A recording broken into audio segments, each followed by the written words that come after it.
خب دوستان، امروز یه واحد تجاری خوشگل با موقعیت عالی رو میخوام بهتون معرفی کنم. این واحد روبروی فروشگاه اتکا.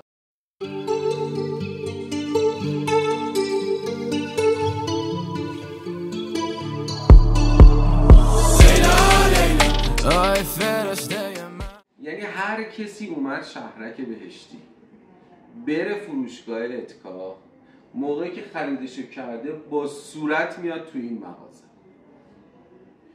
40 متر مربع کامل.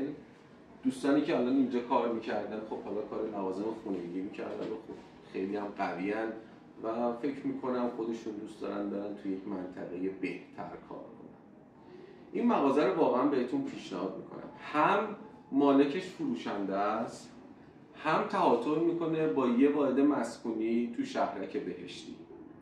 پارکینگ و انباری فول، زیر برج آسمان غربی، پاخور عالی، تابلوخور عالی. فقط کافیه الفبای کاسبی و یک نفر بلد باشه و بیاد تو این مغازه. عادی بیاد اینجا وسیله بذاره، هر چی بذاره اینجا میتونه بفروشه. این که شما هم قابلیت تهاتر رو داشته باشید، هم قابلیت خریدن رو، به نظر من دست خریدار رو خیلی باز با ما باشید. ویدیوهای بعدی، معرفی ملک‌های بعدی. این واحد تجاری رو فراموش نکنید.